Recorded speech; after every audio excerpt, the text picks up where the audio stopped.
You. Thank you so much, Ardavan. Let me get my, let's see, let me try to get my slides going and then we'll jump right in. Let's see.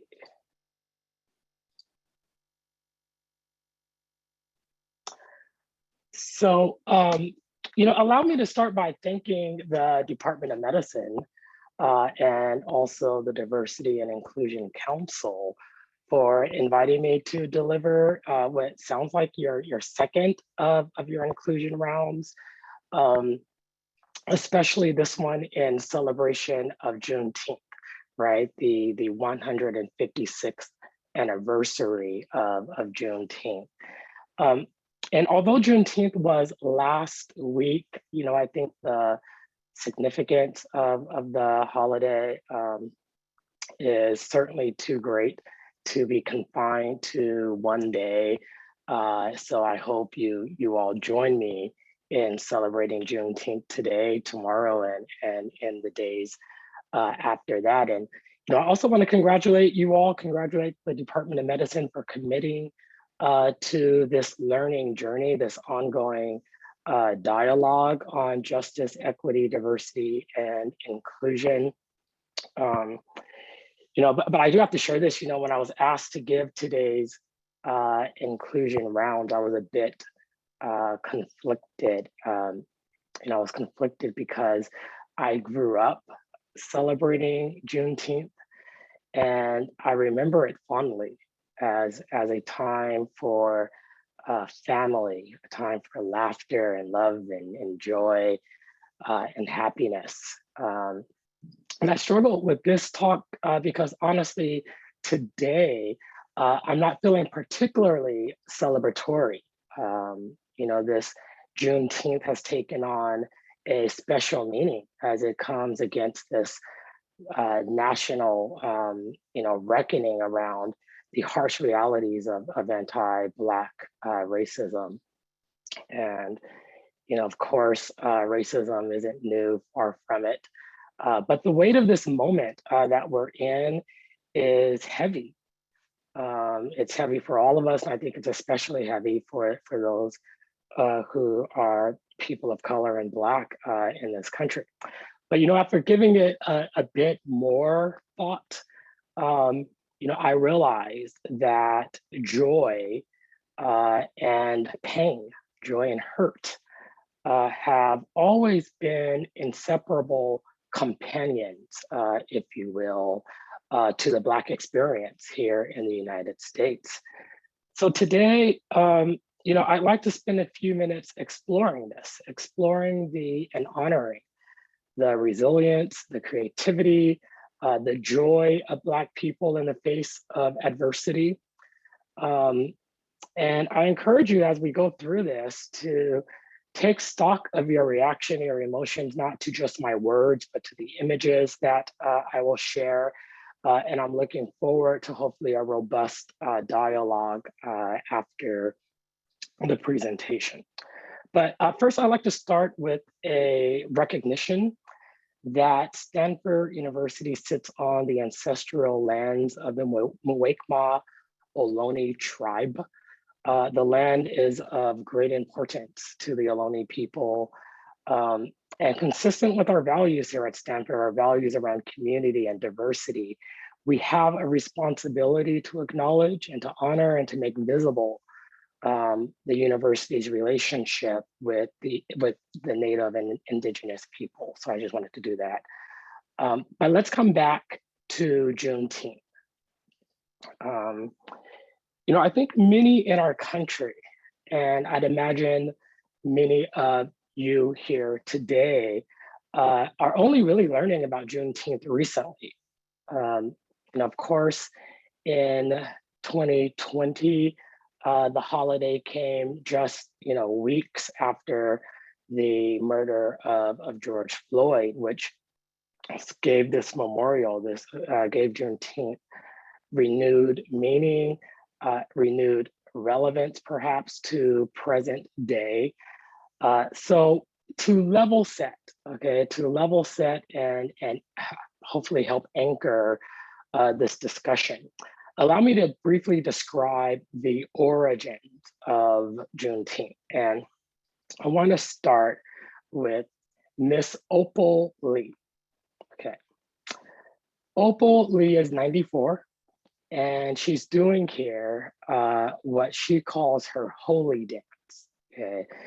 And it's a dance that she says she and her ancestors have been waiting to do for just over 155 years.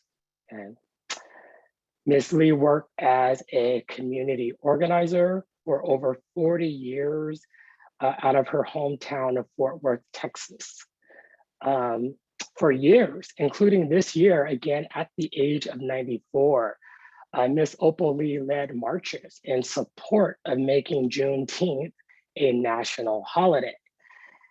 And I'd say, Ms. Lee's holy dance is more than well deserved, right? And this joy and celebration from Opal Lee and so many others after learning of Juneteenth becoming a national federal holiday, I think the celebration really harkens back to June 19th, 1865, the day that Union soldiers landed in Galveston, Texas, to inform enslaved Black Americans there that they had been freed by order of the Emancipation Proclamation, which was signed by President Lincoln, Abraham Lincoln, 2.5 years prior. Okay. More than 250,000 Black slaves in Texas remained enslaved for 2.5 years after they were ordered freed. And the celebrations that followed the reading of the proclamation, the Emancipation Proclamation by General Gordon Granger, those celebrations began a tradition that has lasted for 155 years, and today is really hosted in cities across the country and beyond. And I mentioned I participated in many of these myself growing up. They consist of parades and picnics and music and religious ceremonies.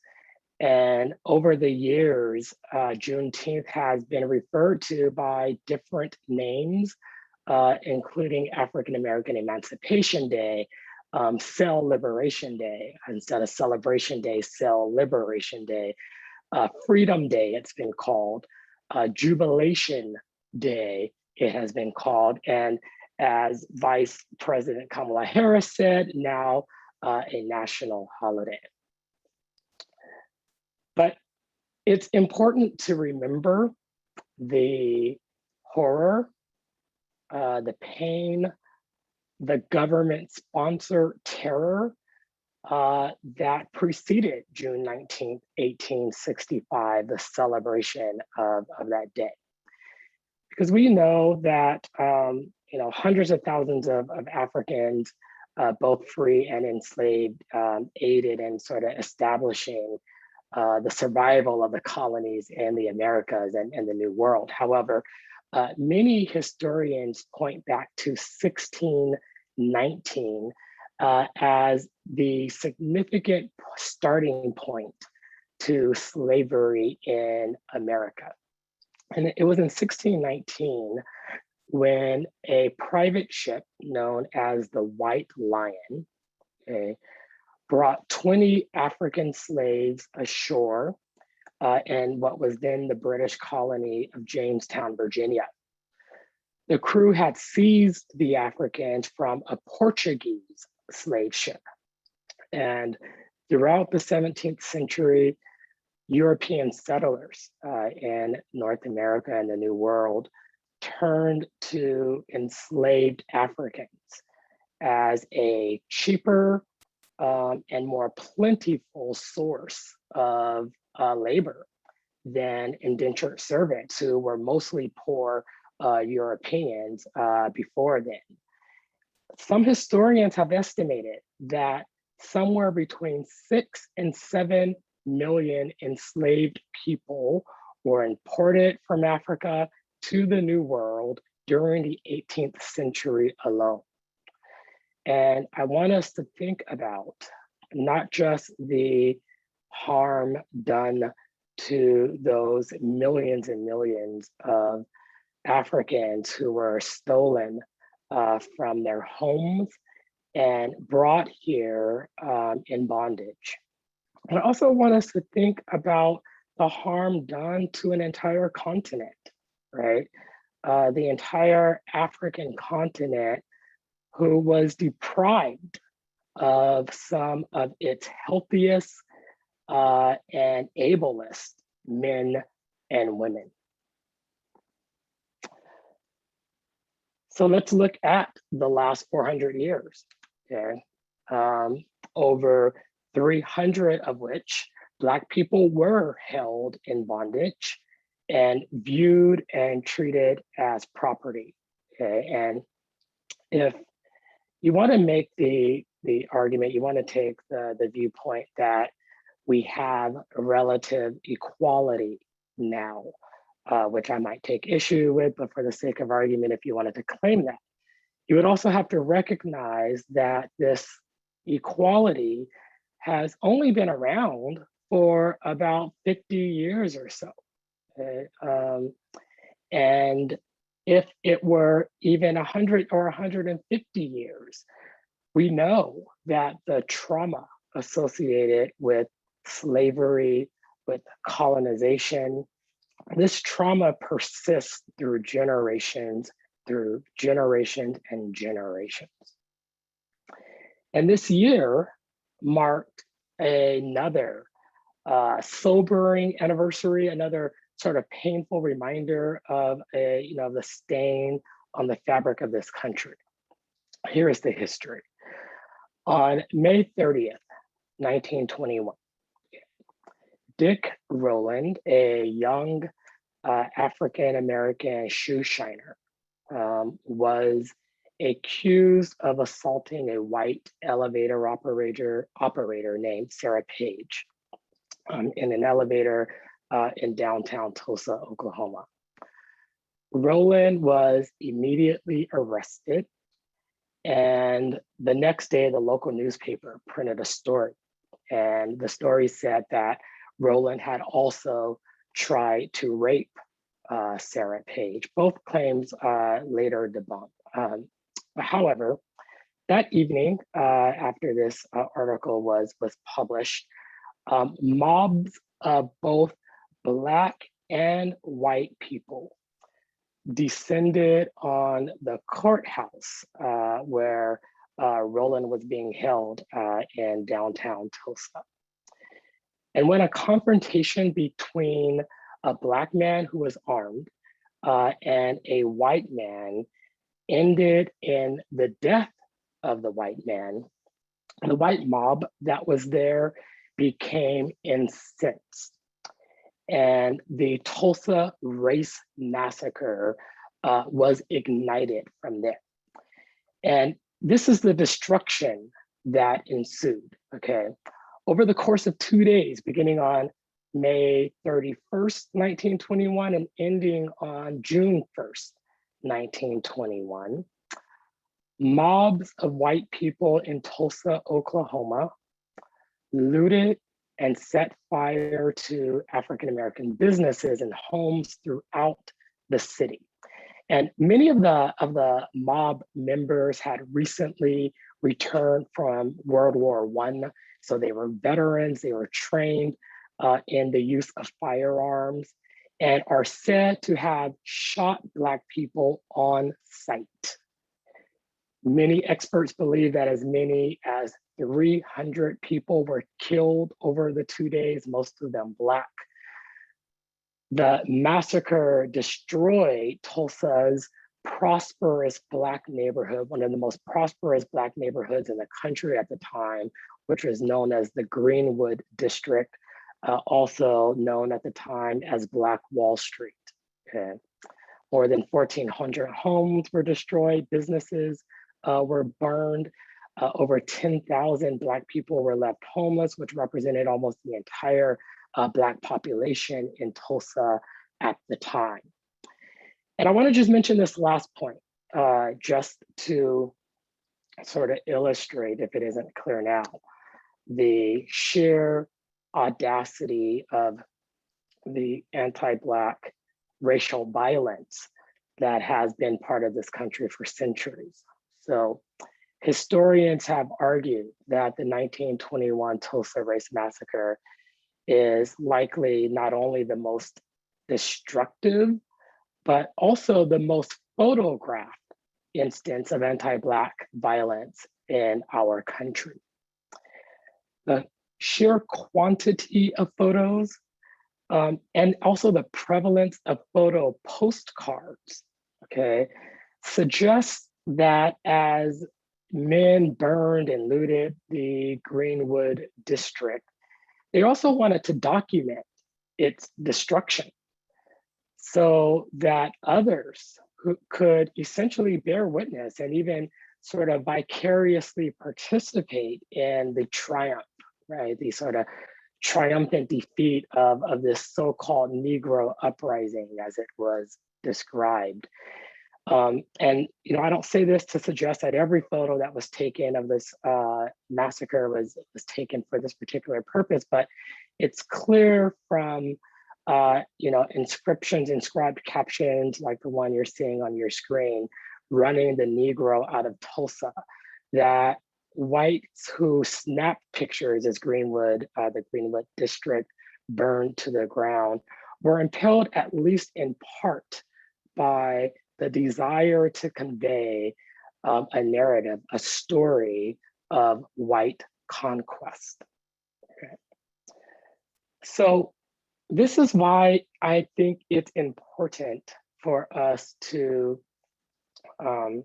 interrogate statements like the one that I made at the beginning of the talk, that we're in this national reckoning around racism and racial violence, or there's a great awakening around racial violence.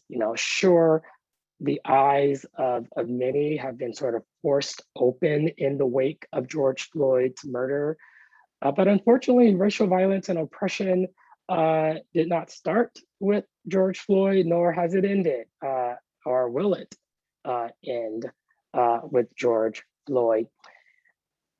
And, it hasn't ended, I believe, because there exists within our society something that runs even deeper than racism and is perhaps even more harmful to Black people than racism, and that is anti-Blackness. And so scholar Kiana Ross, she describes anti-Blackness as the inability to recognize basic Black humanity, to see Black people as human beings. It captures this reality that the kind of violence that saturates Black life is not based on any specific thing a Black person did. The violence we experience, she says, isn't tied to any particular transgression. This violence is gratuitous and it is unrelenting. So when we're trying to understand how a mob of angry white men can burn down an entire Black neighborhood, killing and destroying everything in its wake, when we're trying to comprehend how a white police officer could sort of calmly and casually channel the weight of his entire body through his knee on the neck of a Black man, a man who begged for his life for over 9 minutes until he had no more air for which to plead. When we're trying to wrap our heads, our minds around these instances, we need to understand that there has never been a moment in this country's history where this kind of treatment has not been a reality for Black people. And like racism, anti-Blackness touches all facets of our society, including medicine. We're not immune in this sort of bubble that we're in, far from it.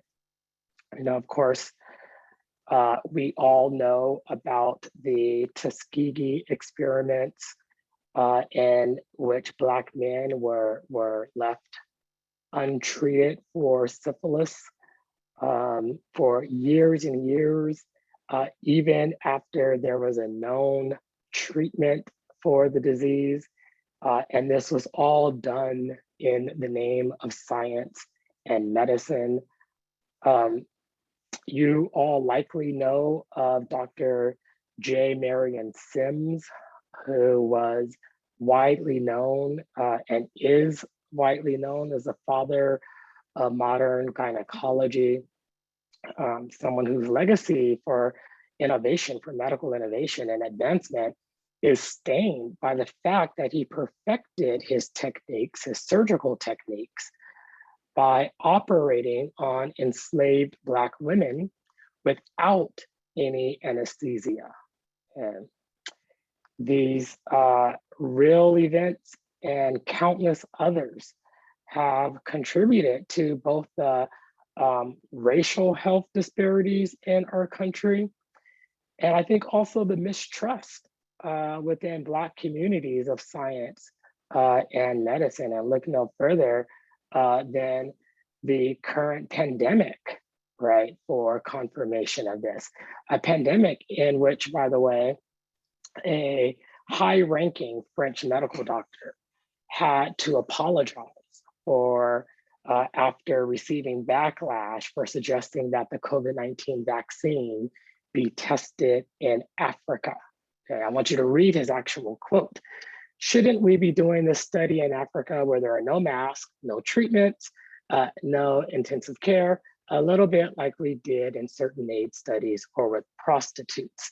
This well-respected medical doctor is on the record as saying, anti-Blackness in medicine. Anti-Blackness in medicine is the reason the AMA felt compelled to publicly apologize for more than 100 years of actively reinforcing or passively accepting racial inequities and the exclusion of African American physicians.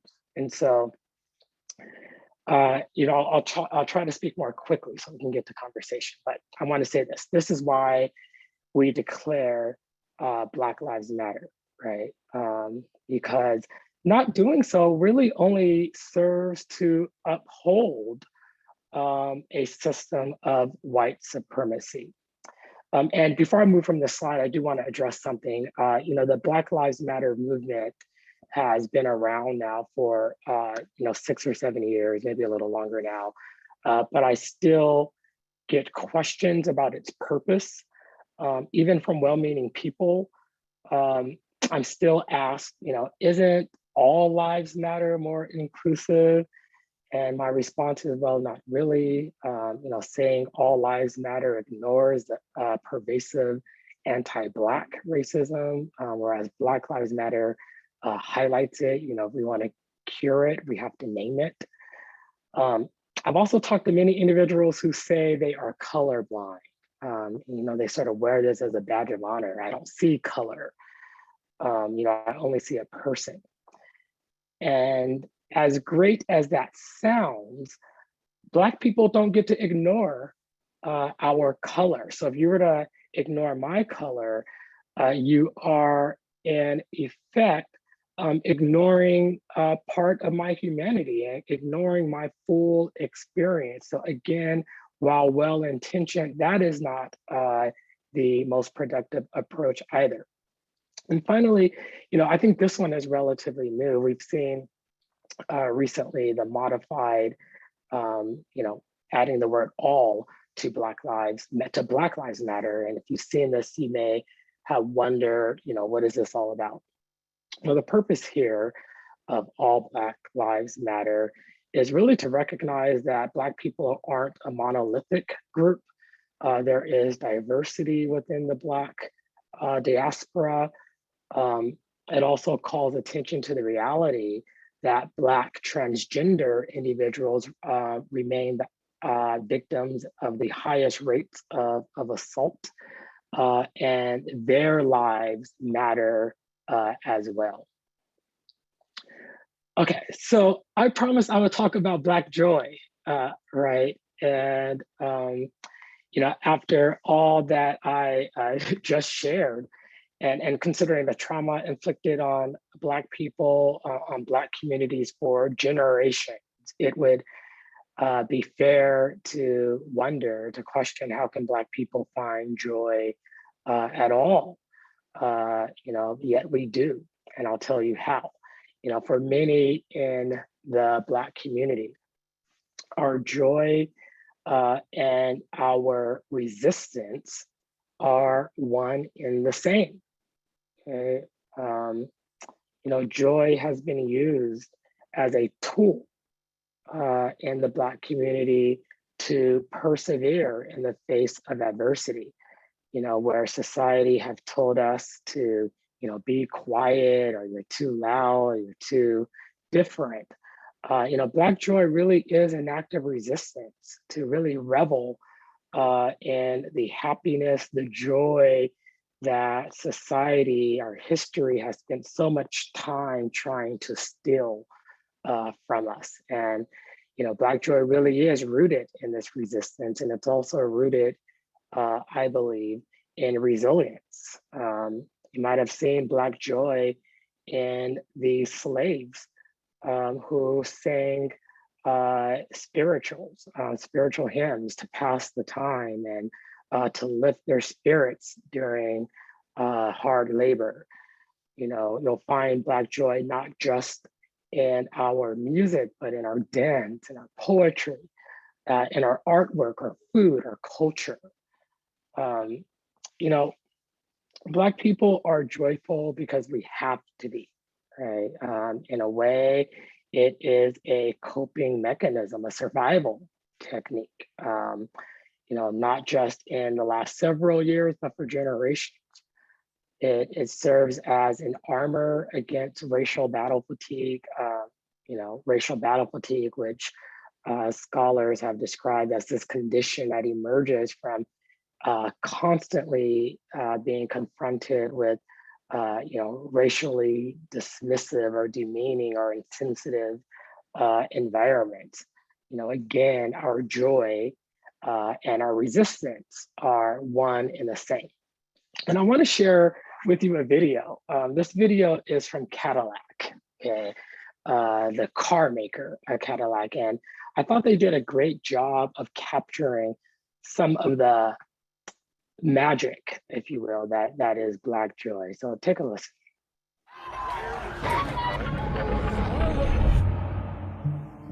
Our presence is beyond vital. Everything we do makes this land worth fighting for. It's because of our audacity that this culture is so rich. This is a testament to what happens when you bet on Black. When you bet on us, the game changes. Generations change their talk, their walk, their dress, their rise. It's just what we do. Evolution is embedded in our pride. Look at our businesses, our community, our democracy, our dollar. We make life amazing. Make movements out of mantras. Make Black joy in the face of injustice. To be Black and audacious is to be the perfecter of all circumstances. And we put that on our lives daily. The audacity of Blackness. This video, makes me feel proud and joyful each time I see it. So I wanted to share that with all of you. Now, earlier, I detailed a bit of the rocky relationship between Black people and medicine, but I couldn't give this talk, particularly in celebration of Juneteenth, without recognizing some of the Black pioneers in medicine and healthcare. And there are many, including several of our very own faculty here at Stanford. But I'd like to briefly recognize four pioneers, Black pioneers in medicine. In 1864, after years as a nurse, Dr. Rebecca Lee Crumpler became the first Black woman in the United States to receive a medical degree. Dr. Crumpler also wrote a book of medical discourses in 2 parts, published in 1883. The book addresses children and women's health and is written for mothers, nurses, and all who may desire to mitigate the afflictions of the human race, she said. Also known as the father of blood banking, Dr. Charles Richard Drew pioneered blood preservation techniques that led to thousands of life-saving blood donations. Dr. Drew's doctoral research explored the best practices, banking, and transfusions, and its insights helped to establish the first large-scale blood banks in the United States. Dr. Lewis Wade Sullivan was the only Black student in his class at Boston University School of Medicine. He would later serve on the faculty there from 1966 to 1975. And it was in 1975 that he became the founding dean of what became Morehouse School of Medicine, the first predominantly Black medical school opened in the United States and in the 20th century. Later, Dr. Sullivan was tapped to serve as Secretary of the US Department of Health and Human Services, where he directed the creation of the Office of Minority Programs for the NIH.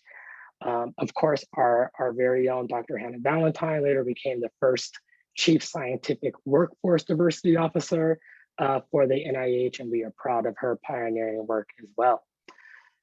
Dr. Alexa Irene Kennedy nearly dropped out of college, it's reported, due to a crisis of self-confidence, but ultimately went on to achieve dramatic success in medicine.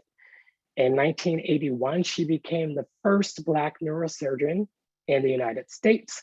And just a few years later, she rose to the ranks of Chief of Neurosurgery at Children's Hospital of Michigan. These Black pioneers are Black joy. And I want to close today, not with my own words, but with the words of one of my personal heroes, someone who is without a doubt a national treasure, the late, great Dr. Maya Angelou. Take a listen. You may write me down in history with your bitter, twisted lies. You may trod me in the very dirt, but still like dust, I'll rise. Does my sassiness upset you? Why are you beset with gloom? Just because I walk as if I have oil wells pumping in my living room. Just like moons and like suns with the certainty of tides, just like hope springing high, still I rise. Did you want to see me broken, bowed head and lowered eyes, shoulders falling down like teardrops, weakened by my soulful cries? Does my sassiness upset you? Don't take it so hard just because I laugh, as if I have gold mines digging in my own backyard. You can shoot me with your words, you can cut me with your lies, you can kill me with your hatefulness, but just like life, I rise. Does my sexiness offend you? Oh. Does it come as a surprise that I dance as if I have diamonds at the meeting of my thighs? Out of the huts of history's shame I rise. Up from a past rooted in pain I rise. A black ocean leaping and wide, welling and swelling and bearing in the tide. Leaving behind nights of terror and fear I rise. Into a daybreak miraculously clear I rise. bringing the gifts that my ancestors gave. I am the hope and the dream of the slave. And so, wow, there I go.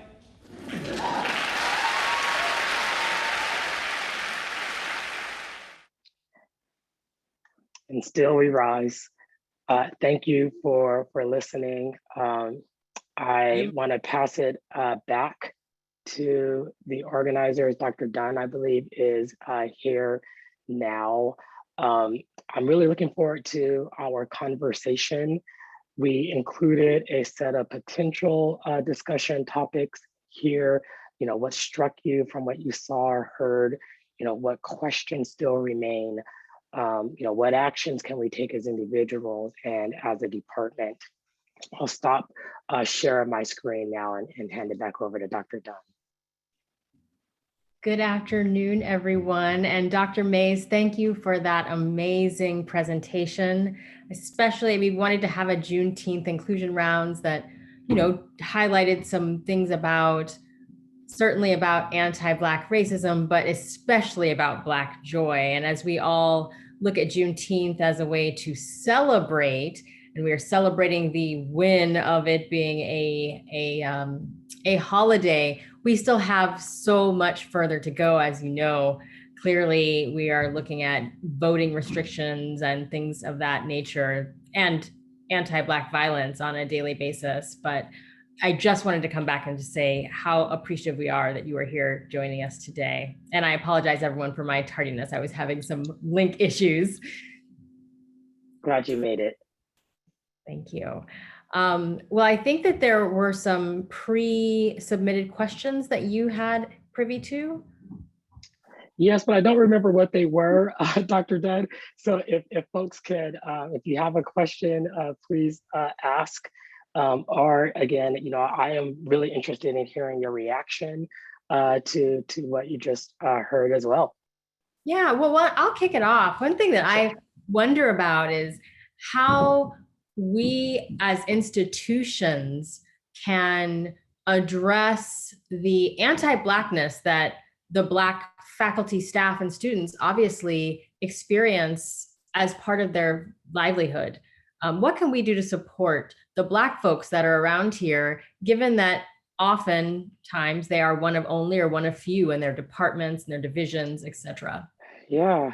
Yeah, I mean, it's a good question. And I've spent a lot of time, especially in recent months, given my role on the Commission on Justice and Equity, I've spent a lot of time thinking about exactly that.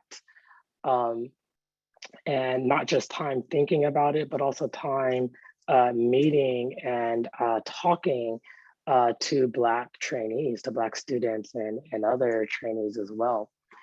You know, what I heard from them is something that I didn't expect to hear as their sort of top concern or top priority.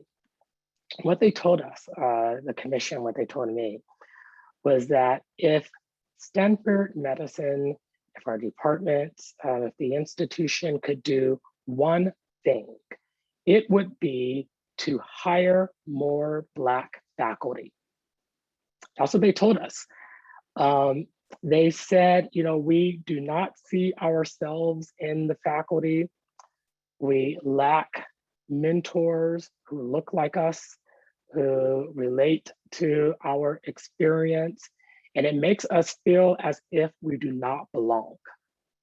That's what we were told. We also heard, you know, sentiments around safety. And, you know, not just psychological and emotional safety, although that was a big part of it, but also physical safety.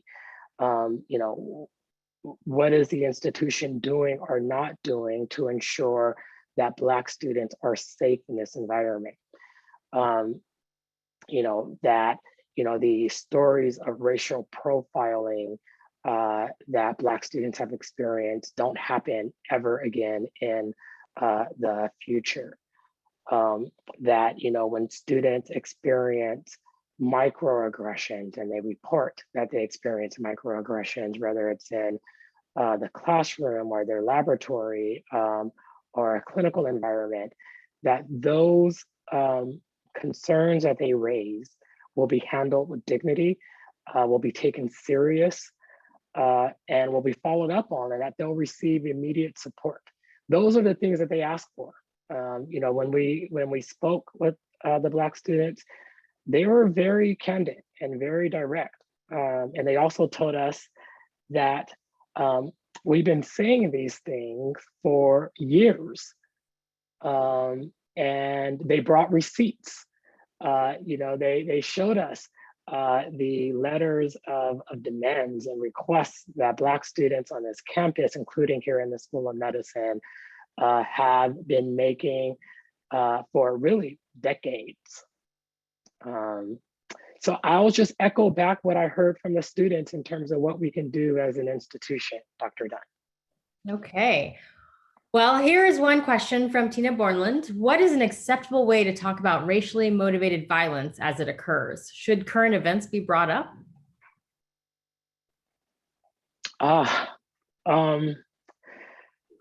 What is the acceptable way to talk about racially motivated violence? I think current events are a good way to ensure that these conversations remain at the forefront. Unfortunately, there seems to always, regularly be an event, a current event that we can point to. A question that I've gotten from, I won't say whom, but it's individuals on this campus is, how often do we have to talk about this? How often do we have to respond to issues related to racism and interracial violence? And my response is and was that we need to respond each and every time that it occurs until it's no longer occurring. And so I think when there are contemporary issues, we have to talk about it. Dr. Dunn, you asked about trainees, and one of the things that I'm observing with our trainees, and I'm sure you all have as well, is that the separation between professional life, academic life, and one's personal life is beginning to blur a bit. And we're bringing in trainees who don't want to sort of take off their personal hat, if you will, when they're in these settings in our academic and clinical settings. They want to bring their whole selves into this work. And whereas in the past, it may have been a bit taboo, if you will, to talk about political issues and personal issues in one's, in the workplace, that's really no longer the case. I present often with our director of JEDI in the School of Medicine, Sheila Katadia, and she says this often, that, for the younger generation, if you will, there's no off-limit topics in the workplace. And so there's almost this expectation that we are engaging on these issues to demonstrate that our commitment is sincere, that it's authentic. I think for students, silence speaks a million words for them. I'm trying to watch chat as well, but yes, Dr. Dunn, help me. There's some other questions that were pre-submitted as well that I want to get to, and then we can get to some of the ones in the chat. I also want to invite people, keep writing questions in the chat, and we have about 9 minutes left. And so if we don't get to all the questions, I'd love to actually maybe send them to you, and we could get them answered after the fact. But someone has asked, Heidi Wu, how can allies best support and help create lasting change? I think I love that question. So thank you for the question. And there have been a lot of conversations around allyship and active allyship in recent years. And I think there are a number of things that we should consider in this space. And one of them is that we all have a role to play in becoming active allies. We all have an opportunity to become allies for and with one another. We all can become better allies for and with members of marginalized communities. And so I think that acknowledgement up front that allyship isn't for one group or another, it's for everyone first. The other thing that I'd suggest is thinking about your sphere of influence, okay? Because oftentimes when we talk about, or at least think about allyship, I think we think about it within the context of, what can I do to go over and support this group, the Black community, the AAPI community, what support can I offer to them? And sure, there's a role for allyship there as well. But I think where we're going to really make a difference, where you can really make a difference, is advocating within your own spheres of influence. Who's at your dinner table? Who's in your neighborhood? Who's in your social circle? Those are the individuals that you can immediately influence. And if we all do that, that is how we're going to affect, I believe, real change. A simple exercise that I often encourage people to do is to look at your social media. We all have social media these days for the most part.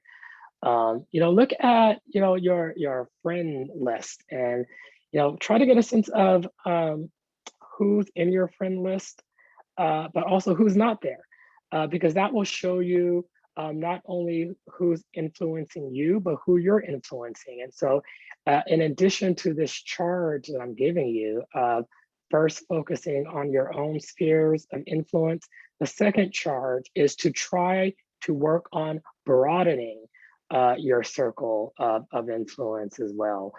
That is the foundational work that we need to do as allies. And then of course, doing our research, doing our homework, learning as much as we can, trying to understand what is it that we don't know and how do I learn it? That is part of allyship. And the last part is knowing when and how to apologize, because if you're really committing yourself to this work, you're probably going to mess up a lot. You're going to, make mistakes. And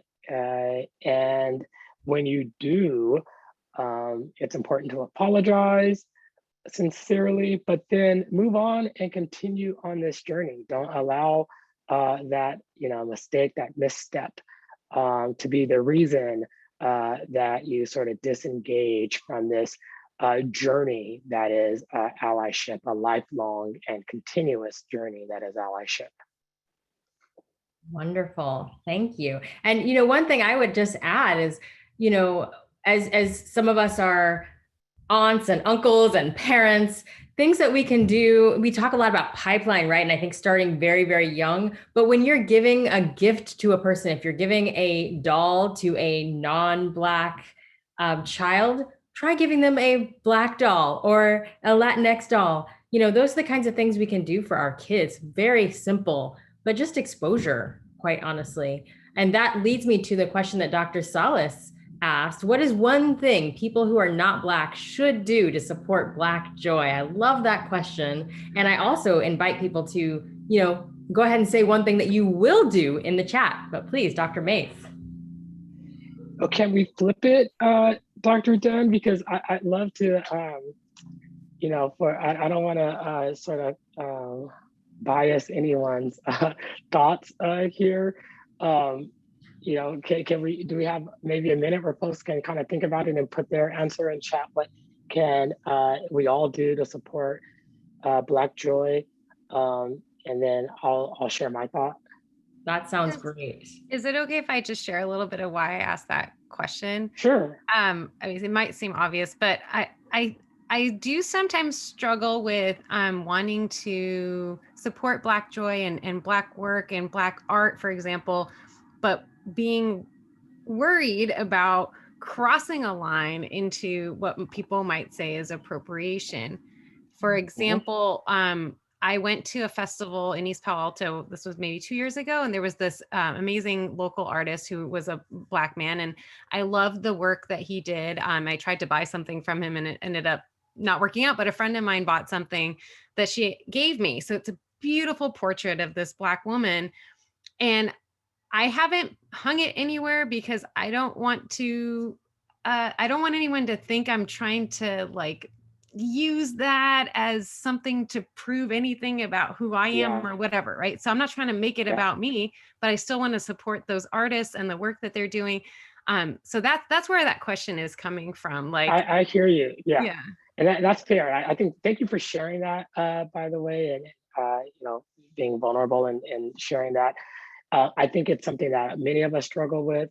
You don't want to come across as being performative in your support and allyship. And, this is an important nuance, I think, to, allyship is learning how to, and sort of help empower without overshadowing, right? Because setting your specific example aside and speaking more generally, I think if we're committing to this work, we'll find ourselves in spaces that were meant for other communities, for marginalized communities. And, if we don't find ourselves in those spaces, we should try to find ourselves in those spaces. And when we do, though, we have to remember that, we are there to try to help amplify voices and concerns and needs, and doing so without overshadowing or taking up too much space. And so that's just sort of a basic tenet, I think, of active allyship.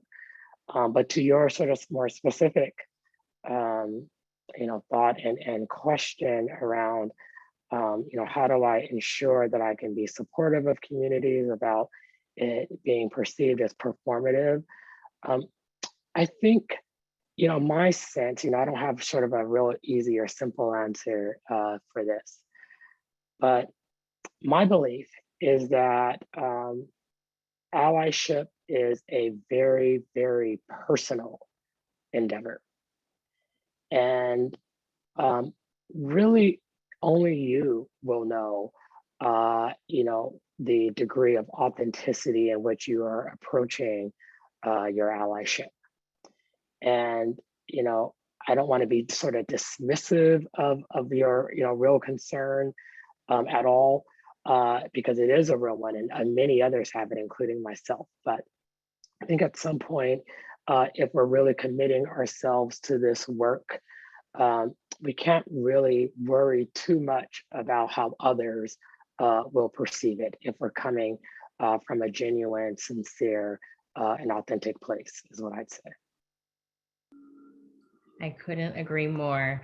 Well, Dr. Mayes, it's 1 o'clock. I want to respect everyone's time. I feel like we could go on and on, to be honest, because there are a lot of questions to ask. There's still a few more questions that we haven't gotten to, but I'll submit those to you separately, and we can try to get those answered. But I just want everyone to know that Dr. Mayes is the Associate Dean for Equity and Strategic Initiatives and the Executive Director of the Commission on Justice and Equity at Stanford Medicine. So he's a very busy person. We appreciate all the work that you've put in thus far into the School of Medicine. And thank you for joining us here today for our second inclusion rounds. We really appreciate it. And we got a lot out of it. And I want everyone to go forward. And I think we can all think about one thing you're going to do to support Black joy, to celebrate Black joy moving forward.